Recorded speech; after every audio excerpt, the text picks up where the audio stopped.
কেন তার শরীরে এতগুলো আঘাতের চিহ্ন? আপনারা কি আওয়ামী লীগ? আপনারা অতীতের কোনো স্বৈরাচার? কিন্তু এরকম মনে করি না ডক্টর ইউনূস একজন জালিম, মনে করি না তিনি অত্যাচারী, মনে করি না তিনি লোভী, মনে করি না তিনি ক্ষমতা লোভী। কিন্তু এই ঘটনা ঘটবার পরে তার নীরবতা আমাকে কষ্ট দিচ্ছে। এমন যদি হতো মিছিল করবার সময় হঠাৎ গুলিতে তৌহিদ মারা গেছে, অথবা মারামারি হয়েছে, সেই মারামারিতে লাঠির বাড়িতে অস্ত্রের আঘাতে সে মারা গেছে, সেটাও হয়তো একভাবে মারা যেত। কিন্তু যৌথ বাহিনী বাড়ি থেকে তুলে নিয়ে গেছে, জেনে শুনে, তো জেনে শুনে নিয়ে গেছে। এবং তারপরে তার লাশ যখন পাওয়া গেছে, তখন সেই লাশের পেটে, পিঠে, শরীরের বিভিন্ন জায়গায় আঘাতের চিহ্ন পাওয়া গেছে। আমি এই সরকারের কাছে বলি, এই সরকারের স্বরাষ্ট্রমন্ত্রীর কাছে বলছি, এই সরকারের যত উপদেষ্টা আছেন, প্রধান উপদেষ্টা আছেন, প্রত্যেকের কাছে বিনীতভাবে অনুরোধ করছি, এই জন্য আপনারা আপনাদের ব্যাখ্যা প্রদান করেন।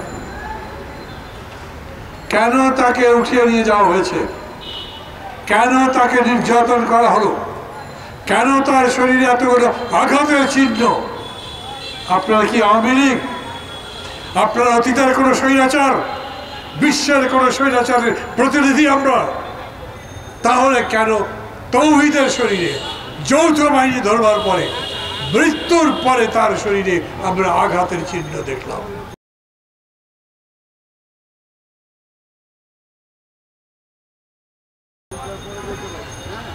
ডক্টর ইউনূস ভালো মানুষ, তার সম্পর্কে, তার বিরুদ্ধে কথা বলি না আমরা, আমি বলি না, সমালোচনা করি, ভুল যদি মনে করি সেটা বলি। কিন্তু এরকম মনে করি না ডক্টর ইউনূস একজন জালিম, মনে করি না তিনি অত্যাচারী, মনে করি না তিনি লোভী, মনে করি না তিনি ক্ষমতা লোভী। কিন্তু এই ঘটনা ঘটবার পরে তার নীরবতা আমাকে কষ্ট দিচ্ছে। আমি মনে করি প্রফেসর ইউনূসের অথবা তার সরকারের পক্ষ থেকে, তার পক্ষ থেকে কোনো একটা ব্যাখ্যা দেওয়া দরকার ছিল, কি হয়েছে, কেন হয়েছে, সেই জন্যে আপনারা দুঃখিত কি না। আমি দাবি করছি এই সরকারকে এই ঘটনার ব্যাখ্যা দিতে হবে।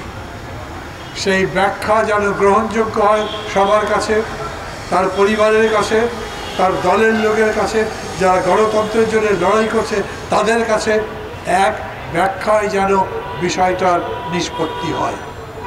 আর সেই ব্যাখ্যায় যদি আবার নতুন করে বিতর্ক তৈরি হয়, স্যার এটা জানবেন রাজনীতি এরকমই জিনিস, যে কোনো একটা ইস্যুকে কেন্দ্র করে ঘটনা গড়াতে থাকে এবং সেটা পেকে যায়। কোনো রকম ইস্যু পাকুক, পাকিয়ে উঠুক, নতুন করে গড়ি হোক, সেটা চাই না। কিন্তু আমি আমার উপলব্ধি থেকে মনে করি 6 মাসের মধ্যে এই ঘটনা এই সরকারের প্রথম কলঙ্ক এবং ব্যর্থতা।